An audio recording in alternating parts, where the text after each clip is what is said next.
Assalamualaikum warahmatullahi wabarakatuh. Halo teman-teman, perkenalkan saya Dana Chelsea Oktober Madani, absen 10 dari kelas 12/11. Pada video kali ini saya akan menjelaskan tentang dampak media sosial terhadap kesehatan mental pelajar. Di era digital sekarang, media sosial sudah menjadi bagian dari kehidupan sehari-hari pelajar. Media sosial memang punya banyak sekali manfaat, seperti memudahkan kita komunikasi antar jarak jauh dan berbagai informasi. Namun di sisi lain, penggunaan yang berlebihan juga bisa berdampak negatif bagi kesehatan mental, seperti stres, kecemasan, dan menurunnya rasa percaya diri. Nah, melalui video ini, saya ingin mengajak kita semua untuk lebih memahami dampak tersebut dan bagaimana cara menggunakan media sosial secara baik. Jadi, selamat menonton. Nah, dari tadi kita kan bahas tentang kesehatan mental. Sebenarnya, kalian tahu nggak sih apa itu kesehatan mental? Jadi, saya akan menjelaskan apa itu kesehatan mental. Kesehatan mental adalah kondisi di mana seseorang mampu mengelola emosi, berpikir positif, dan menghadapi tekanan hidup dengan baik. Bagi pelajar, kesehatan mental sangat penting agar dapat belajar dengan fokus, percaya diri, dan memiliki hubungan sosial yang sehat. Selanjutnya, apa sih dampak positif dari media sosial? Nah, media sosial juga memiliki dampak positif. Antara lain, yang pertama, menjadi sarana mengekspresikan diri, tempat mengembangkan kreativitas, hobi, dan membangun identitas diri. Yang kedua, memperluas pertemanan dan komunikasi, seperti kayak kita lagi ada di Indonesia dan teman saya ada di Malaysia.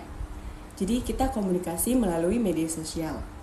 Yang ketiga, menjadi sumber informasi dan edukasi. Sekarang media sosial banyak sekali untuk dijadikan bahan media edukasi.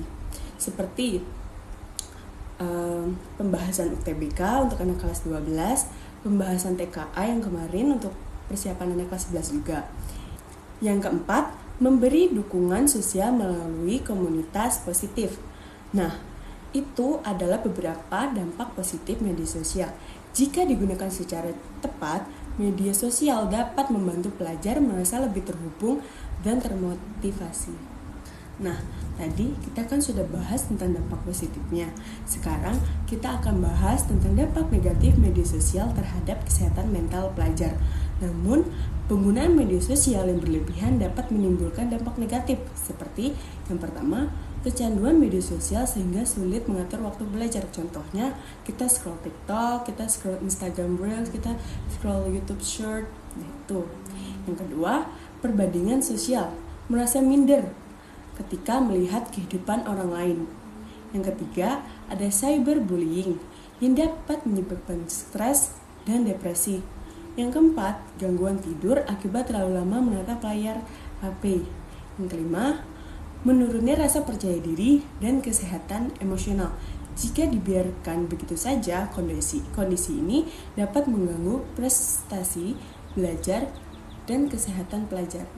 Nah, selanjutnya kita akan membahas tentang cara menggunakan media sosial secara sehat.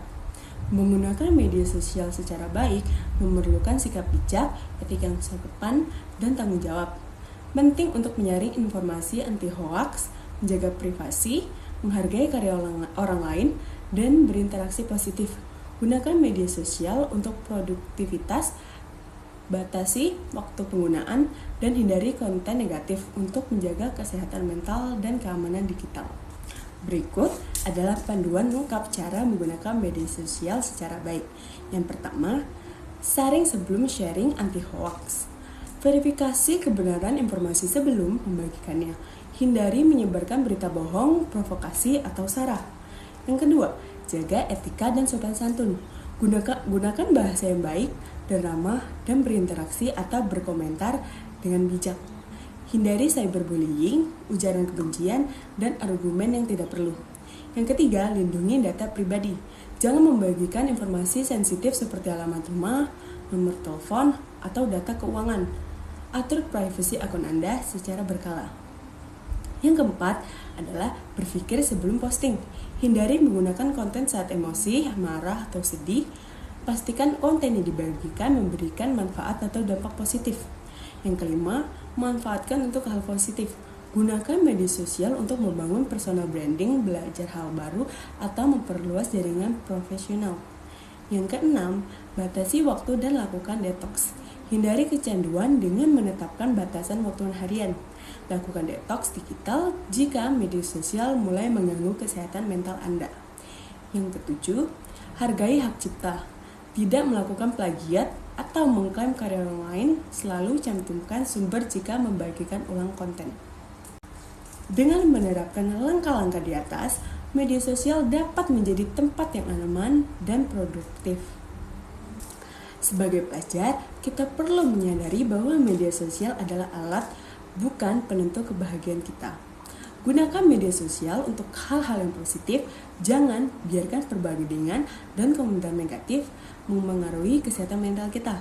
Mari kita lebih bijak dalam menggunakan media sosial, atur waktu layar Anda, dan tetap jaga kesehatan mental demi masa depan yang baik. Sekian, terima kasih sudah menonton video saya. Mohon maaf bila ada salah kata. Wassalamualaikum warahmatullahi wabarakatuh.